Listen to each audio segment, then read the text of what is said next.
Good evening to all of you. आज के इस वीडियो में हम हिमाचल प्रदेश जीके का हिस्ट्री का सेक्शन करेंगे। पार्ट 5 होगा हमारा। ठीक है, इससे पहले हमने पार्ट 4 कर लिए हैं।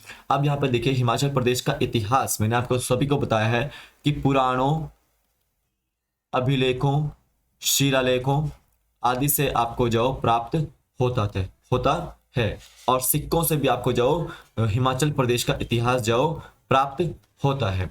ध्यान दीजिएगा कि राजतरंगिणी जो बुक है, राजतरंगिणी बुक से आपको जो कश्मीर के इतिहास का जो वर्णन मिलता है, जिसमें हिमालय के बारे में भी जो बताया गया है। ठीक है, आप देखिए अष्टाध्यायी, पाणिनि की जो अष्टाध्यायी जो बुक है, जिसको हम संस्कृत की पहली व्याकरण बोलते हैं, तो वहां से भी हिमालय रियासत के बारे में, हिमालय के जो इतिहास के बारे में जो पता लगता है और हिमाचल प्रदेश के इतिहास के बारे में जो पता लगता है। उसी तरह से काफी सारे पुराण जैसे विष्णु पुराण, स्कंद पुराण, इन सभी पुराणों से भी जो महाभारत, रामायण, इन सभी जो पुराणों एवं ग्रंथों से भी जो आपको हिमाचल प्रदेश के इतिहास के बारे में पता लगता है। तो ये ध्यान दीजिएगा कि हमने जो इंपॉर्टेंट डेट्स भी की थी, जैसे कि 630 से लेकर 643 ईस्वी तक जो हेवन सांग हर्षवर्धन के समय पे जो भारत यात्रा पर था और ये चीनी यात्री था, और 633 ईस्वी से 635 ईस्वी के बीच में हेवन सांग जालंधर दोआब रीजन में भी आपको देखने को मिला। कुल्लू, सिरमौर और लाहौल के क्षेत्र में ये घूमता हुआ नजर आया, क्योंकि बौद्ध धर्म के जो बारे में जानकारी ये जुटा रहा था। तो ये जो आपका लाहौल स्पीति, लाहौल, कुल्लू और सिरमौर रीजन में आपको देखने को मिलता है। उसी के साथ 1009 ईस्वी में मोहम्मद गजनवी का आक्रमण होता है कांगड़ा पर, और ब्रजश्री टेम्पल को ये लूटता है, कांगड़ा नगर कोट किले को जो ये ध्वस्त करता है। ठीक है, एंड ध्यान दीजिएगा 1030 ईस्वी के पास जो अलबरूनी जो देखने को मिला, और ये भी जो हिमालय के इतिहास के बारे में जो लिखता है। अब ध्यान दीजिएगा कि 1025 ईस्वी में सोमनाथ के टेंपल को जो महमूद गजनवी लूटता है, और ये सबसे बड़ी जो महमूद गजनवी की लूट थी। ये आपको याद रखना है। 1337 ईस्वी में मोहम्मद बिन तुगलक कांगड़ा फोर्ट पर आक्रमण करता है। एंड 1365 ईस्वी में फिरोज शाह तुगलक का कांगड़ा किले पर जो आक्रमण जो करता है। एंड 1300 जो पुस्तकें थी वो फारसी में अनुवाद कराने के लिए जो ज्वालामुखी टेम्पल से जो ले जाता है। एंड उनका अनुवाद किसने किया था? इजुद्दीन ने जो उसका अनुवाद जो किया था। याद रखेंगे 1398 में तैमूर लंग का आक्रमण होता है भारत पर, और 1399 में जो तैमूर हिमालय के जो क्षेत्रों में जो आक्रमण करता है, भारी लूटपाट जो करता है। ठीक है, आप याद रखेंगे तैमूर लंग का जो साथ किसने दिया था? खंडूर के राजा ने इसका साथ दिया था। एक और चीज आपको याद रखनी है, 1525 ईस्वी में मलोट में बाबर जो अपनी छावनी जो बनाता है। एंड ध्यान देंगे कि 1620 ईस्वी में जहांगीर कांगड़ा किले को कैप्चर करता है। एंड 1622 ईस्वी में जहांगीर धमेरी नामक जगह पर आता है कांगड़ा में, एंड वहां का नाम अपनी वाइफ के नाम पर रखता है, नूरपुर जो रखता है। तो ये हमने अभी तक का इतिहास कर लिया है, इतना हमने जो कर लिया है। और अभी हम आगे बता रहे हैं आपको थोड़ा सा कि 1686 ईस्वी में भंगाणी साहिब का युद्ध हुआ था। भंगाणी साहिब का युद्ध हुआ था। एंड भंगाणी साहिब के युद्ध में जाओ गुरु गोविंद सिंह जी ने बिलासपुर के राजा के जो हराया था, एवं गढ़वाल के राजा ने जो बिलासपुर के राजा के जो साथ दिया। इसको याद रखिएगा, भंगाणी साहिब का युद्ध कब हुआ था? वो 1686 ईस्वी में हुआ था, ये याद रखिएगा। अब देखिए 1699 की बात करते हैं तो 13 अप्रैल 1699 को बैसाखी के दिन गुरु गोविंद सिंह जी ने 80,000 सैनिकों के साथ मिलकर जो आनंदपुर साहिब में खालसा पंथ की जो स्थापना की थी। तो देखो 1699 में खालसा पंथ की स्थापना हुई थी, और एक सैनिक शक्ति के रूप में संगठित किया था किसको? सिखों को। ठीक है, अब देखिए इस खालसा पंथ की स्थापना के बाद जब पहाड़ी राजा जो डर गए थे, क्यों डर गए थे? क्योंकि उनको लग रहा था कि जो कहीं सिख हमारे पर आक्रमण ना कर दे। तो कहलूर के जो राजा थे, बिलासपुर के जो राजा थे, उन्होंने मुगलों की जो सहायता मांगी थी। ध्यान दीजिएगा, हमारे जो रियासतों के राजा थे वो मुगलों के जो अधीन रहते थे। ठीक है, क्यों रहते थे? क्योंकि मुगल जो थे वो ये समझते थे कि अगर ये हमारे पर अटैक कर देंगे तो हम जाओ फीके पड़ जाएंगे, तो मुगल जाओ इनके पुत्रों को जाओ और रिश्तेदारों को जाओ कैप्चर अपने साम्राज्य में बंदी बनाकर रखते थे ताकि ये जाओ उन पर अटैक ना करें। ठीक है, पहाड़ी राजा उन पर अटैक ना करें। तो देखो गुरु गोविंद सिंह जी ने मुगलों को किस तरह को जाओ पराजित कर दिया था। एक और चीज आपको याद रखना है, गुरु गोविंद सिंह सिखों के 10वें गुरु हुए। गुरु गोविंद सिंह सिखों के 10वें गुरु हुए। 9वें गुरु सिखों के कौन थे? तेग बहादुर जी थे। तो तेग बहादुर जी के बेटे कौन थे? गुरु गोविंद सिंह जी थे। और इनका जन्म पटना साहिब में हुआ था। कहां पे हुआ था? पटना साहिब में हुआ था, जो कि बिहार में है। ठीक है, याद रखिएगा। अब यहाँ पे ध्यान दीजिएगा कि तेग बहादुर जी को औरंगजेब ने फांसी दी थी। ठीक है, तेग बहादुर जी को औरंगजेब ने फांसी दी थी। कहां पर?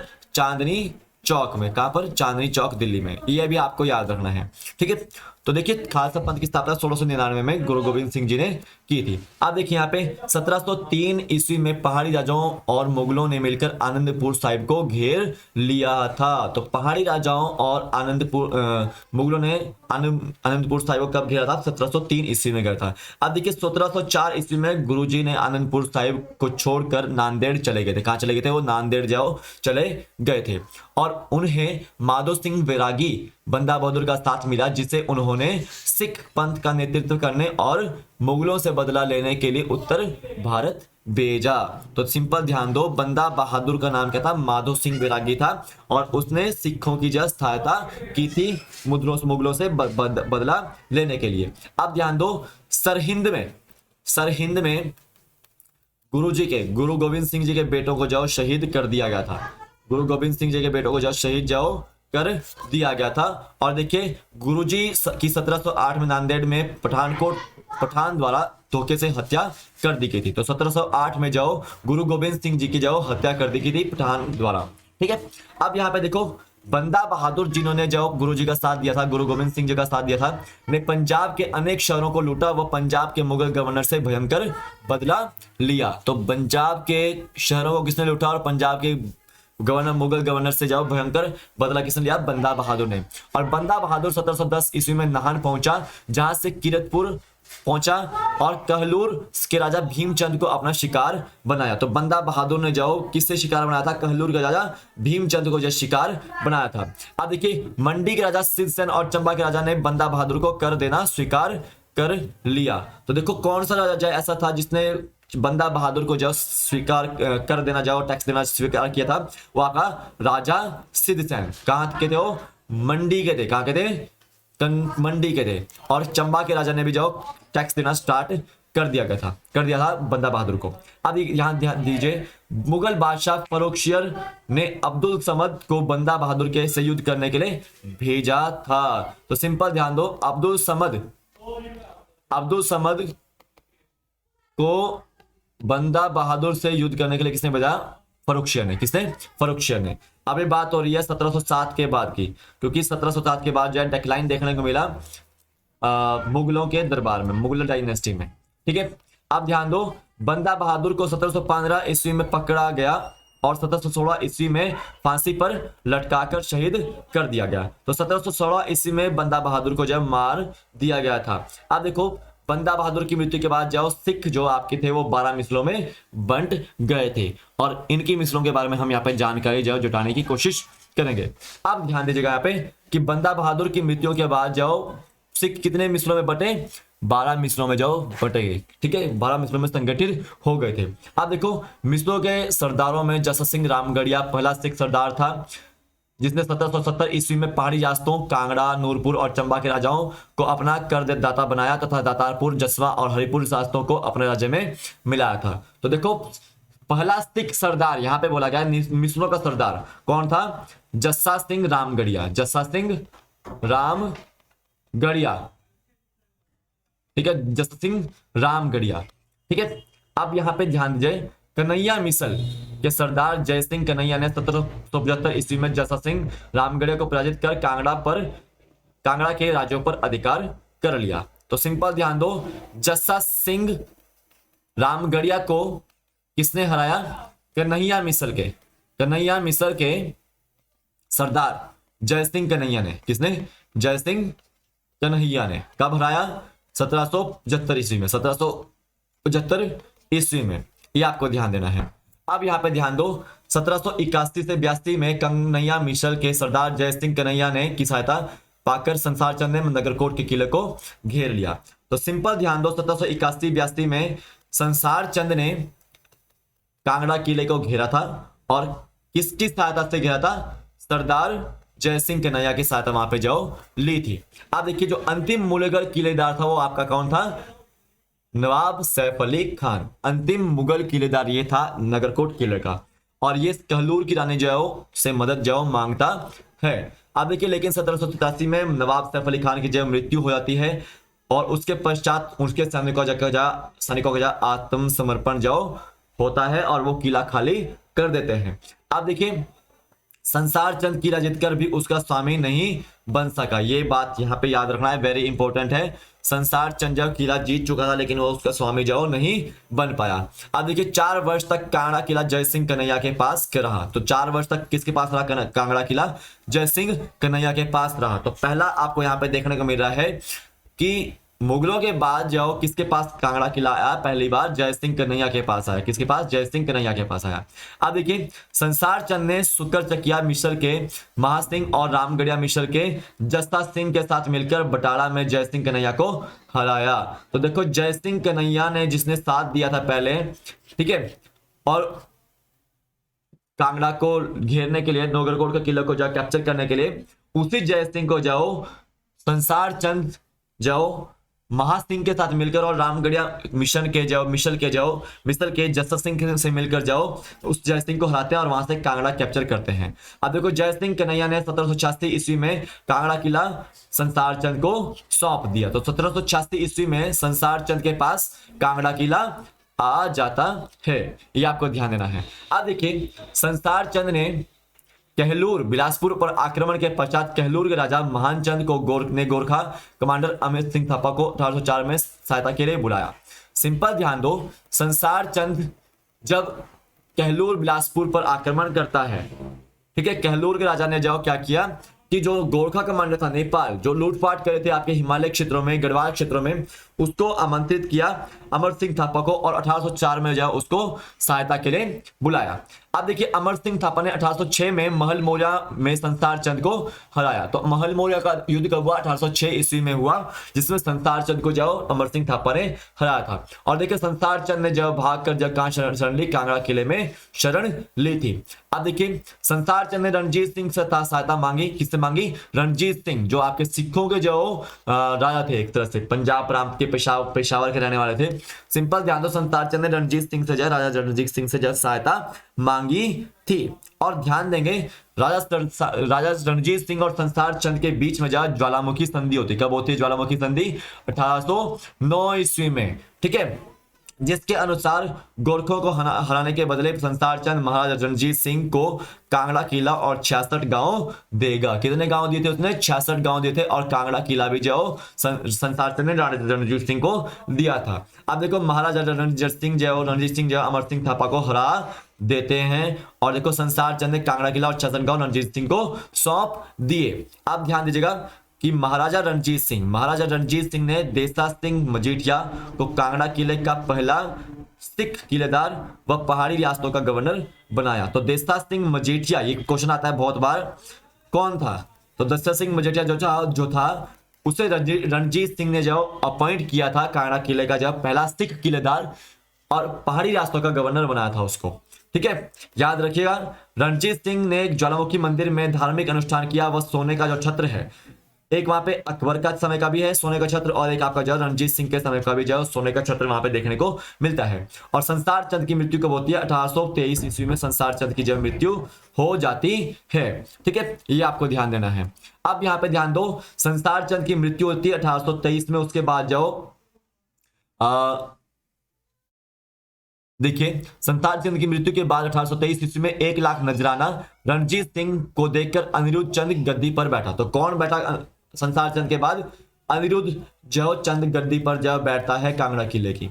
अब देखिए 1827 ईस्वी में रणजीत सिंह ने अपने दीवान ध्यान सिंह के पुत्र के लिए अनिरुद्ध चंद की बहन का हाथ मांगा, जिसे अनिरुद्ध चंद ने अनमने ढंग से मान लिया, परंतु बाद में टाल मटोल करने लगा। ठीक है, इसको याद रखना है। अब देखिए महाराजा रणजीत सिंह ने जब नादौन के लिए स्वयं प्रस्थान किया तो अनिरुद्ध चंद और उसकी मां ने अंग्रेजी राज्य में पुत्रियों के साथ शरण ली थी। तो सिंपल ध्यान दो, जब नादौन आने की कोशिश की थी महाराजा रणजीत सिंह ने, तो अनिरुद्ध चंद और उसकी मां ने अंग्रेजी राज्य में जो पुत्रियों के साथ जो अपनी जो शरण जो ली थी। अब देखिए कुछ दिन हरिद्वार में रहने के दौरान अनिरुद्ध चंद ने अपनी दोनों बहनों का विवाह टिहरी गढ़वाल के राजा सुदर्शन शाह के साथ कर दिया। ठीक है, तो देखो दोनों बहनों का विवाह अनिरुद्ध चंद ने किसके साथ किया? टिहरी गढ़वाल के राजा सुदर्शन चंद के साथ, शाह के साथ। ठीक है, और स्वयं बागड़ रियासत की राजधानी अर्की में रहने लगे। तो बागड़ रियासत की राजधानी क्या है? वो है आपकी अर्की। ये भी आपको याद रखना है, ये आपकी अर्की है, याद रखना है। अब थोड़ा सा ध्यान दीजिएगा, 1813 ईस्वी में रणजीत सिंह ने हीरपुर का राज्य छीन लिया। हरिपुर का जब छीन लिया था रणजीत सिंह ने 1813 ईस्वी में, और उसके राजा भूप सिंह को लाहौर में बंदी बना लिया गया, क्योंकि आपके लाहौर पंजाब प्रांत के थे आपके रणजीत सिंह, तो वहीं पे आपका बंदी बनाया होगा। अब देखिए 1815 में जसवा रियासत पर कब्जा किया गया, क्योंकि जसवा के राजा उमेश सिंह ने भारी जुर्माना देने के बजाय 12,000 रुपए में जागीर स्वीकार कर ली थी। तो ध्यान दो कि जसवा रियासत पर कब्जा किसने किया? राजा रणजीत सिंह ने कब किया था? 1815 में। उस समय राजा कौन था? राजा उमेश सिंह था, याद रखना है। अब देखो 1815 में नूरपुर राज्य पर भी सियालकोट अनुपस्थित रहने के लिए जुर्माना लगाया गया। ठीक है, ये आपको ध्यान देना है। राजा वीर सिंह ने जुर्माना अदा करने की कोशिश की, परंतु जुर्माना अदा न कर सका। उसे जागीर लेने का प्रस्ताव दिया गया, जिसे लेने से उसने मना कर दिया और सिखों के विरुद्ध विद्रोह कर दिया तथा पहाड़ी रियासतों से अंग्रेजी इलाके में चला गया।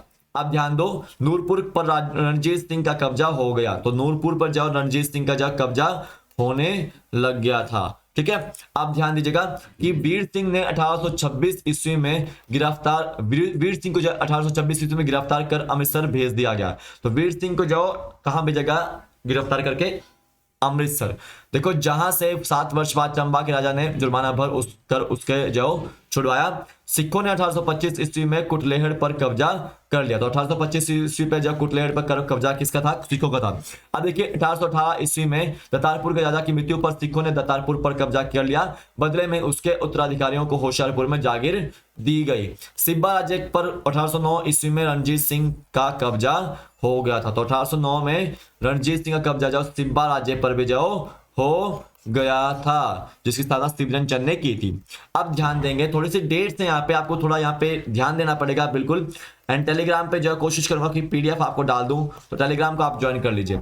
अब यहाँ पे ध्यान दीजिएगा, ध्यान सिंह के कहने पर रणजीत सिंह ने 1830 ईस्वी में गोविंद चंद को राज्य लौटा दिया। तो ध्यान सिंह के कहने पर रणजीत सिंह ने जाओ गोविंद चंद को जाओ 1830 ईस्वी में राज्य लौटा दिया था। और उसने क्योंकि उसने ध्यान सिंह के पुत्रों से सिब्बा परिवार की राजकुमारियों का विवाह करवाया था।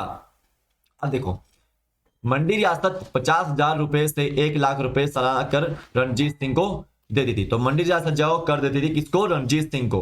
कुल्लू रियासत भी जब 50,000 रुपए वार्षिक जो कर जाओ देती थी रणजीत सिंह को। चंबा रियासत भी चरत सिंह की शासन में रणजीत सिंह के प्रभुत्व में आ गई, परंतु चंबा के राजा की स्वतंत्रता कायम रही। सिरमौर रियासत के नारायणगढ़ पर भी सिखों ने कब्जा कर लिया था, क्योंकि वहां पे भी आपको फोर्ट देखने को मिलते हैं काफी बड़े। तो आपको याद रखना है कि नारायणगढ़ पर भी जाओ सिखों का कब्जा था। और 1839 ईस्वी में रणजीत सिंह की मृत्यु हो गई थी। तो 1839 ईस्वी में रणजीत सिंह की मृत्यु हो गई थी। अब ये बोला जा सकता था कि सिख उस समय जाओ कमजोर भी पड़ रहे थे और सिख उसमें जाओ उसके बाद जाओ पावरफुल भी हो गए थे। ये देखो सिख सेना के जनरल वेंचुरा के नेतृत्व में 1840 ईस्वी में सेना कुल्लू और मंडी की ओर बढ़ी। देखो कुल्लू के राजा ने आत्मसमर्पण कर दिया। मंडी के राजा बलबीर सेन जो एक रखेल का पुत्र था, उसे कैद करके अमृतसर जाओ भेज दिया गया। अब देखो राजा बलबीर सिंह सैन को गोविंदगढ़ किले में रखा गया। बलबीर सैन को 1841 ईस्वी में छोड़ दिया गया। ध्यान दीजिएगा यहाँ पे क्या हो रहा है कि 1840 ईस्वी में सेना जाओ सिखों की सेना जाओ दोबारा कुल्लू और मंडी में आक्रमण करती है। तो ऑब्वियसली बात है कि किसी को आत्मसमर्पण करना होगा, किसी को कैद कर लिया जाएगा, जो बात नहीं मानेगा वो उसको गिरफ्तार कर लेंगे। अब देखो बलबीर सैन ने अपने 12 किलों को सिखों से मुक्त करवा लिया, किंतु कमलागढ़ किला 1840 ईस्वी के बाद ही कब्जे में आ सका। बिलासपुर, नालागढ़, सिरमौर, शिमला की रियासतें ब्रिटिश संरक्षण की वजह से सिखों की बची रही। सिंपल ध्यान दो, ब्रिटिश संरक्षण कहां मिला? आपको शिमला में, सिरमौर में, नालागढ़ में, बिलासपुर में वहां पे ब्रिटिश संरक्षण मिला और यही रियासतें जो थी वो सिखों से बची रही, उनको सिखों की जगह कब्जा नहीं कर पाए। ध्यान दीजिएगा इसके ऊपर। अब देखिए महाराजा रणजीत सिंह की मृत्यु के बाद 1845-46 ईस्वी में सिखों और अंग्रेजों के मध्य एक भयंकर युद्ध हुआ। तो आंग्ल सिख युद्ध 1845-46, द्वितीय युद्ध आपका 1840 से 48 के बीच में। ध्यान दो यहाँ पे लाहौर संधि आपको देखने को मिलती है, काफी इंपॉर्टेंट। देखो लॉर्ड हॉर्डिंग प्रथम इस समय भारत के गवर्नर जनरल थे, जिस समय आपका जो है सिखों का जो पहला युद्ध हुआ, भयंकर युद्ध था अंग्रेजों के समय पे, अंग्रेजों के साथ। ठीक है, आप देखिए महाराजा रणजीत सिंह तो उस समय मर गए थे 1839 में, और अंग्रेजों के दौर में तनाव उत्पन्न होते रहना इसका कारण था। रणजीत सिंह की मृत्यु के बाद सिख सेना की शक्तिशाली हो जाना, एकदम से शक्तिशाली हो गए थे वो। ठीक है, और देखो रीत सिंह की मृत्यु के बाद सतलुज के किनारे अंग्रेजों की सैनिक गतिविधि बढ़ना। ठीक है, सतलुज के एक ऐसा रीजन था ना, सतलुज से आर पार का जो रीजन है वो पंजाब के पास, उनके पास था, सिखों के पास था, और सतलुज के आर का रीजन जो है ब्रिटिशर्स के पास था। तो देखो सतलुज के आसपास के इलाके पर जाओ, अंग्रेजी हुकूमत देखना जाओ, वो सिखों को पसंद नहीं आता, तो उसकी वजह भी एक तरह से जाओ आंग्ल सिख युद्ध था। अब देखो रणजीत सिंह की मां रानी जिंदा का सिख सेना को अंग्रेजों से लड़वा कर कमजोर करने की मंशा, ये भी बात हो सकती है। सिख सेना का दिसंबर 1845 में सतलुज पार कर अंग्रेज क्षेत्रों में घुसपैठ करना, ये भी बात हो सकती है कि सिख भी जाओ घुसपैठ कर रहे थे। ठीक है, इन सभी कारणों से ही जाओ 1845-46 में प्रथम आंग्ल सिख युद्ध हुआ। तो 1845-46 में 45-46 में प्रथम आंग्ल सिख युद्ध हुआ था, इसको आपने याद रखना है। अब देखिए अंग्रेजों ने अफगानिस्तान और भारत के बीच पंजाब को बफर राज्य बनाए रखने के उद्देश्य से संपूर्ण राज्य को ब्रिटिश साम्राज्य में नहीं मिलाया। ठीक है, तो देखो भारत और अफगानिस्तान के बीच जो पंजाब का क्षेत्र था उसको बफर राज्य माना गया। और देखो दूसरे अंग्रेजों के पास इसे काबू में रखने के लिए उतनी बड़ी सेना भी नहीं थी। अब देखिए प्रथम सिख युद्ध की समाप्ति के बाद 9 मार्च 1846 को जाओ लाहौर की संधि हुई। मैंने आपको बताया ना प्रथम जब आपके सिख युद्ध हुआ तो लाहौर की संधि हुई थी 1846 में, इसको याद रखना डेट, लाहौर की संधि कब हुई थी। अब देखिए सतलुज नदी के दक्षिण के सभी क्षेत्रों पर सिख दावे समाप्त हो गए। व्यास और सतलुज के बीच के सभी प्रदेश अंग्रेजों के कब्जे में आ गए। सिखों को युद्ध क्षतिपूर्ति के रूप में 1.5 करोड़ रुपए देना पड़ा। सैनिक संख्या में कटौती कर दी गई। अंग्रेज रेजिमेंट सर हेनरी लॉरेंस को सिख दरबार में रखा गया। दलीप सिंह को महाराजा स्वीकार कर लिया गया। लाहौर राज्य में अंग्रेज सेना को माने जाने की अनुमति दी गई। महाराजा दलीप सिंह की रक्षा के लिए लाहौर में एक अंग्रेजी सेना रखने का निर्णय हुआ। सिंपल ध्यान दो, इतना नजराना देने की सिखों को युद्ध क्षतिपूर्ति के रूप में 1.5 करोड़ रुपए जाओ 1.5 करोड़ जाओ रुपए देने की जो है बात हुई थी। ठीक है, सैनिक संख्या में जो कटौती कर दी गई थी, बहुत सारे यहाँ पे रीजन थे। अब याद रखो युद्ध में पहाड़ी राजाओं की भूमिका, अधिकांश पहाड़ी राजाओं ने युद्ध में अंग्रेजों का साथ दिया और सिखों को अपने राज्य से निकाल भगाया। तो जितने भी पहाड़ी रियासत के राजा थे उन्होंने सिखों का साथ नहीं दिया। अब देखिए गुलेर के राजा शमशेर सिंह ने हरिपुर किले से सिखों को निकाल भगाया, जिसको रणजीत सिंह ने कैप्चर किया था। अब देखिए द्वितीय आंग्ल सिख युद्ध होता है 1848-49 में। ठीक है, वैसे 1846-48 में देखने को मिलता है, 1848-49 याद रखो। इसमें सिख अपनी पहली हार का बदला लेना चाहते थे। वहीं लॉर्ड डलहौजी उस समय जाओ गवर्नर जनरल थे। ठीक है, लॉर्ड डलहौजी सिख राज्य को ब्रिटिश सरकार में साम्राज्य में मिलाना चाहते थे, क्योंकि उसकी जो डॉक्ट्राइन ऑफ लेप्सी पॉलिसी आ गई थी 1848 में, उसके तहत विलय की नीति आ गई थी। और देखो जिसके कारण प्रथम सिख युद्ध के 2 वर्ष बाद ही दूसरा सिख युद्ध हो गया। ठीक है, प्रथम आपका जो युद्ध कब हुआ था 45-46 में हुआ था, दूसरा कब हुआ 1848-49 में हो गया। ठीक है, इसको आप डेट का एक बार कंफर्म कर लीजिएगा। तो अब देखिए आगे थोड़ा सा यहाँ पे अंग्रेज सेनापति लॉर्ड गफ और सिख सरदार शेर सिंह के बीच 22 नवंबर 1848 ईस्वी को रामनगर की लड़ाई हुई, जिसमें हार जीत का फैसला नहीं हुआ। तो रामनगर की लड़ाई कब हुई 1848 में। अब देखिए 13 जनवरी 1949 को चिलियावाला की लड़ाई में दोनों पक्षों को भारी नुकसान हुआ। अभी मैं थोड़ा सा डेट यहाँ पे कंफर्म कर लूंगा, 1849 होगा या तो आपका ये 1949 होगा, ये एक बार कंफर्म कर लेंगे। ठीक है, अब देखो अंग्रेजों ने लॉर्ड गफ के स्थान पर चार्ल्स नेपियर को कमांडर बनाकर भेजा। 21 फरवरी 1849 में लॉर्ड गफ ने चार्ल्स नेपियर के पहुंचने से पहले गुजरात की लड़ाई में सिखों को हरा दिया। तो गुजरात की लड़ाई कब हुई? 1849 में हुई। ठीक है। चिलियावाला में जो लड़ाई कब हुई? 1849 में हुई। रामनगर में जो 1848 में लड़ाई हुई। अब देखो, इस युद्ध को तोपों का युद्ध भी कहा जाता है। तोपों का युद्ध भी जो इसको कहा जाता है। सबसे पहले जो तोप किसने यूज की थी? बारूद वगैरह किसने यूज किया था? बाबर ने यूज किया था अपने जो युद्ध में, इब्राहिम लोधी को हराने के लिए। ठीक है। तोपों का युद्ध किसको कहा गया? गुजरात की लड़ाई को जो तोपों का युद्ध भी जो कहा गया। अब देखो, मुल्तान की विजय के बाद जनरल विश की सेना के मिलने से लॉर्ड गफ की सेना 2.5 लाख हो गई और निर्णायक विजय प्राप्त कर सकी। अफगानिस्तान के शासक दोस्त मोहम्मद के लड़के अकरम खान ने सिखों का साथ दिया और सिखों ने 13 मार्च 1849 को हथियार डाल दिए। तो 1849 में जाओ हथियार डाल दिए थे, उसके बाद जो युद्ध खत्म हो गया था। इसको आपने याद रखना है। अब देखिए, सिख साम्राज्य को 29 मार्च 1849 ईस्वी को अंग्रेज साम्राज्य में मिला लिया गया। महाराजा दलीप सिंह को 50,000 पाउंड वार्षिक पेंशन पर इंग्लैंड भेज दिया गया। ठीक है, याद रखना है। सो ये था आज का लेक्चर, थोड़ा सा डिटेल में था, हर एक मैंने डेट आपको कराई। Thanks for watching this video. Please like the video, share the video and subscribe the channel for latest updates.